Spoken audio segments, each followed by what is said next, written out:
Bonjour, je m'appelle Loïc, j'ai 18 ans et je représente la Belgique à l'Eurovision.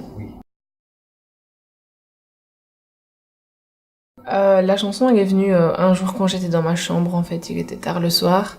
Et, euh, et avec mon synthétiseur, j'ai commencé à jouer avec comme ça. Et donc j'ai eu la rythmique qui est venue, complètement par hasard. Et ensuite après, ben, sur cette rythmique, j'ai essayé de poser une voix. Et donc ça a donné la mélodie voix qu'on entend dans la chanson. Et ensuite, ben, on a posé les paroles sur Medadida et voilà.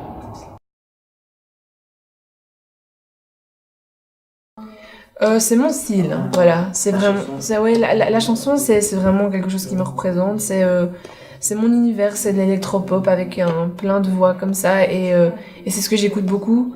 Donc j'écoute beaucoup des artistes qui mélangent énormément de voix comme ça. Par exemple Sia, on peut prendre Sia qui mélange énormément de voix dans toutes ses chansons. Euh, on a Florence and the Machine aussi que j'écoute beaucoup et qui mélange tout ça aussi. Et donc voilà, donc c'est un peu mon univers, ouais, comme ça.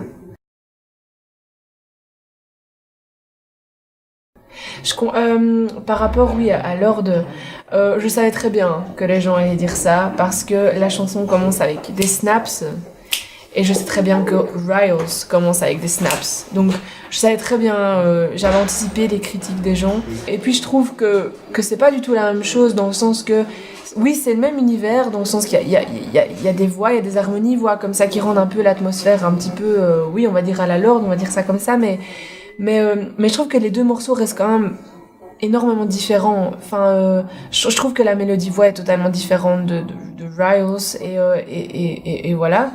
Et la voix n'est pas pareille, la puissance n'est pas pareille non plus. Voilà. Et, euh, et donc voilà. Et puis bon, Lorde, c'est pas la seule à faire ça au monde, hein. C'est juste que c'est la seule à être connue. Mais sinon, il y a plein d'autres artistes qui font pareil, qui ne sont pas connus. Mais c'est pas la seule au monde à utiliser des voix comme ça. À propos de la chanson, enfin de la performance, je suis plus impatiente d'être sur scène, quoi, parce que voilà, j'ai choisi ce métier pour la scène et c'est vrai que c'est beaucoup de préparation, beaucoup d'interviews et finalement pas beaucoup de moments passés sur scène au final. Donc c'est vrai que j'attends ça avec impatience, quoi. Comme je dois chanter juste quand même, parce que c'est quand même une compétition de chansons, donc il faut quand même que la chanson soit faite le mieux possible pour que la chanson soit jolie le plus possible. Donc je vais plus bouger sur le tempo. Sur scène, je vais pas tout dire, mais sur scène, ça va tourner autour du blanc et du noir et ça va être quelque chose de simple. Voilà, quelque chose de carré, de simple, d'épuré.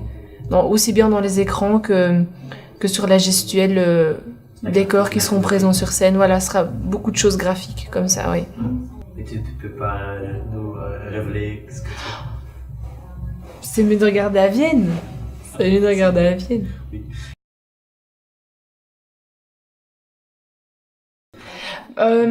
Je savais que c'était un métier où il y avait beaucoup comment dire, de relations, on va dire, donc beaucoup d'interviews, etc. Mais c'est vrai que comme en tout cas en Belgique francophone, en tout cas l'Eurovision, on n'en parle plus trop en fait.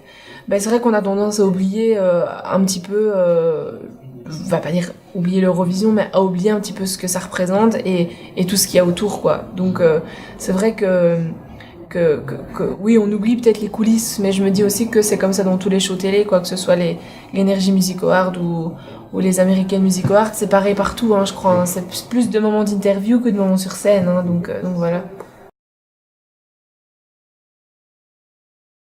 Déjà, j'ai jamais été en Autriche, donc je connais absolument pas l'Autriche. Donc je connais pas Vienne, donc j'ai jamais été à Vienne. Donc je suis assez impatiente d'aller goûter les fameux cafés. On dit qu'ils sont vraiment bons à Vienne. J'aime pas le café, mais peut-être que là-bas je les aimerais bien. Je sais pas, on verra. Et, euh, et voilà, pourquoi pas. Et pourquoi pas voir une de ces fameuses valses viennoises qu'on n'arrête pas de voir partout, notamment dans Danse avec les stars par exemple. Voilà, découvrir la ville, ouais. Je fais beaucoup de danse déjà, mais je vais dire que j'ai la chance de pouvoir manger des tonnes et des tonnes de cochonneries et de pouvoir rester mince et de pas prendre énormément de kilos. Donc pour ça, ça va, pour ça c'est bien. Pour le moment, on va tout doucement, voilà, parce que enfin voilà, Sony comme moi, on a envie d'avancer doucement parce que j'ai envie d'avancer vraiment avec des gens avec qui je m'entends bien et pas directement me lancer dans des projets qui vont me lier à des gens pendant des années si ça va pas. Donc je préfère aller doucement. Donc pour le moment, il y a eu le premier single. Je regarde déjà dans ma chambre, j'ai déjà quelques trucs, voilà, dans mon PC qui sont perso, voilà, mais que j'ai encore dévoilé à personne ni à Sony. Voilà, mais sinon on va doucement, quoi. Mon rêve, c'est d'aller vivre aux États-Unis un jour et de travailler avec Sia un jour, voilà. Voilà. Hi, Yes Nation. I hope you like my song because it goes out to all the people who have the rhythm inside. I want to wrap it up with you.